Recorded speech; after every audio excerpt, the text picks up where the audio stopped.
Shots fired yesterday as police in Linden, New Jersey, captured Ahmaud Rahami.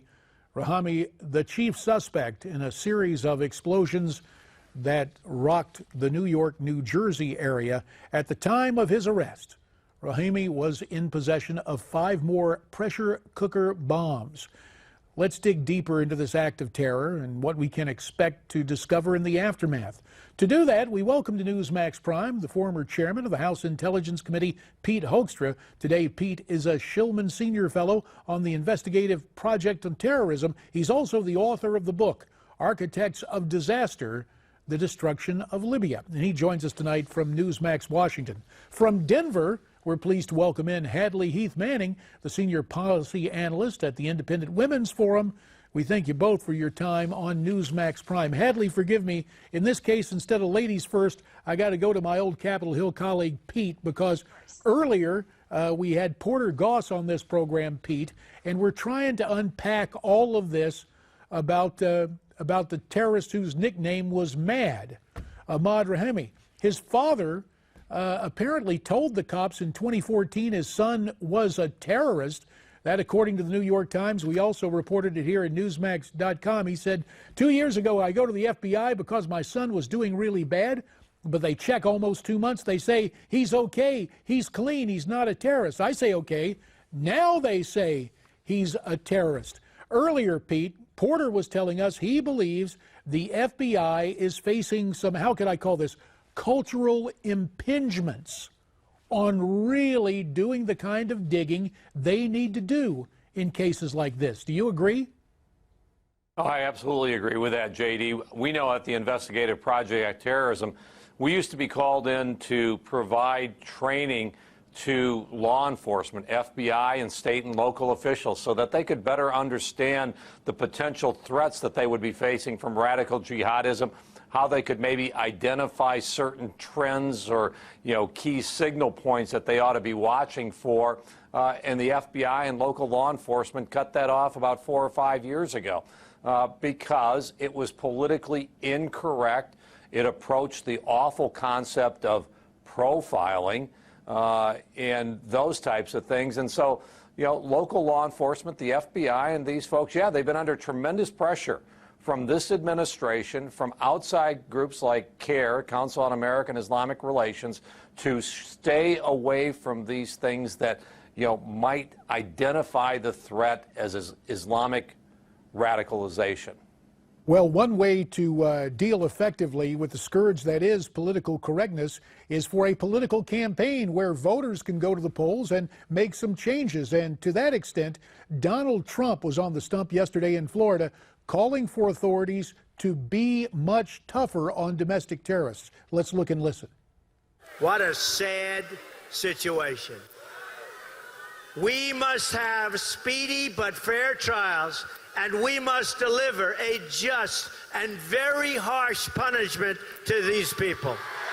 Hadley, in elections past, we've heard of soccer moms, we've heard of security moms. Trump, with his pitch, does he get those security moms and other women who are concerned about domestic terror? Well, certainly we've seen a shift in his direction when we look at national polls and polls in some swing states. And some of that is due to some voters who so far have called themselves undecided. But at the end of the day, they have to make up their minds if they plan to vote for one of the two front runners, for Trump or Clinton. And many of these women who are voting, they don't trust Hillary Clinton. They don't trust her because of her history, of course, with her email scandal and the Clinton Foundation. And she has the mark of Benghazi on her record when it comes to foreign policy. And so they don't necessarily believe that she will be putting America's interests first. And President Obama doesn't do Hillary Clinton any favors in this regard when he refuses to call acts like the bombings in New York terror. He's being very reluctant to call things what they are and to be very honest with the American people about our enemies. And so ultimately, the American people will be drawn to a vocal spokesperson who can call things like they are, whether or not it's politically correct. Hadley, a quick follow-up, since you're there in Denver, and Colorado is a state where we are hearing the ground is shifting to go in favor of Donald Trump. Are you hearing anecdotally things to back up those empirical polls that are out there? Well, let's remember, this isn't just a race between Clinton and Trump. At the end of the day, it is, but it has a history. And of course, the history in the state of Colorado between Republicans who did not send any delegates to the RNC in favor of Donald Trump has not been a very strong relationship. And so I think some of what we've seen is some of those conservative and right-leaning voters in the state of Colorado and other swing states who maybe supported other candidates in a very rough and tumble primary, a primary with 17 different candidates. Finally, they're coming to terms with the fact that Donald Trump is the nominee. Some of them will remain in that so-called never Trump camp. On principle, they don't want to support Mr. Trump. But then some of those voters look at the choice between Trump and Clinton now and say maybe they'll cast their ballot in favor of Trump. And so that's ultimately where I think a lot of the shift is coming from. And again, this does not occur in a vacuum, Pete, because we had the terror attacks over the weekend and news developments make a change in a campaign. For his part, Donald Trump is asking people actually asking the authorities to get information from the suspect in this bombings before its timeliness passes us by. Here's the way he put it. Attack after attack, from 9/11 to San Bernardino, we have seen how failures to screen who is entering the United States puts all of our citizens, everyone in this room, at danger. So let me state very, very clearly, immigration security is national security.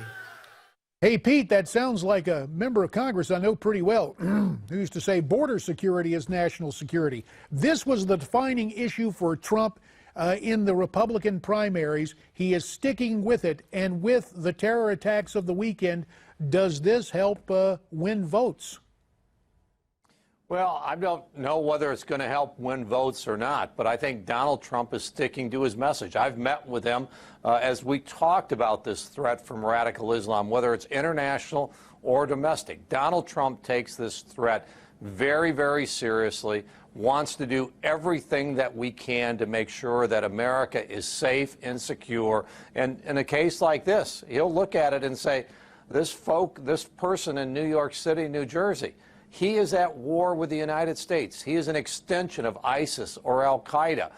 And as such, we need to recognize that this is more about a war rather than, as Josh Earnest at the White House said, this is a war, a narrative debate. And it's like, Donald Trump sees this as, a real war where there are casualties and there are victims. And so what he's saying here is, we need to get the intelligence, get the information, and most likely what's happening, this guy's getting Miranda'd up, and he'll have a lawyer, and we won't get any intelligence Well, to out that of him. point, and this is something I want to follow up with you on, Hadley, Porter Goss was here, and it's worth noting that Rahami's wife, originally from Pakistan, has turned up in the United Arab Emirates. She left 3 days before the bombing, so if she is off American soil, before she can get Mirandized, perhaps she can offer some important information on this case.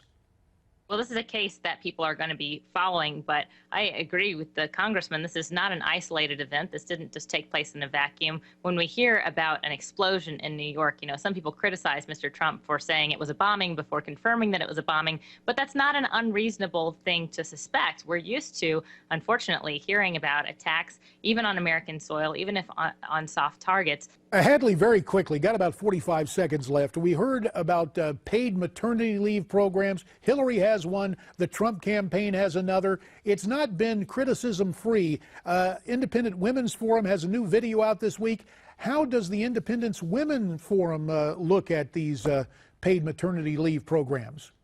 Well, anytime we make changes to family policy, we have to keep in mind that we live in a big, diverse country. Every family is different. Every woman is different. There's no one-size-fits-all silver bullet that's going to make our maternity policies perfectly fit every family. And so we believe the government should have a very limited role here, actually no role at all. If anything, the government should allow families to save tax-free in personal care accounts. That's something we've proposed to make it easier for families to have the time and resources they need when they welcome a new baby into the family. But whether we're looking at Clinton's plan, which would be 12 weeks of paid leave funded at 2/3 salary, and that would be a government entitlement, or Donald Trump's proposal, which is less intrusive, 6 weeks at half salary funded through the unemployment insurance program.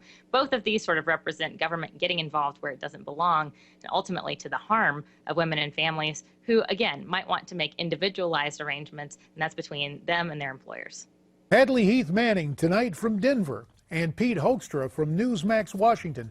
We appreciate the insights and analysis you both had to offer tonight. Still ahead on Newsmax Prime, the former fiancé of a fallen American ambassador joins us to talk about Benghazi. And up next, former NRA President David Keene. Stay with us.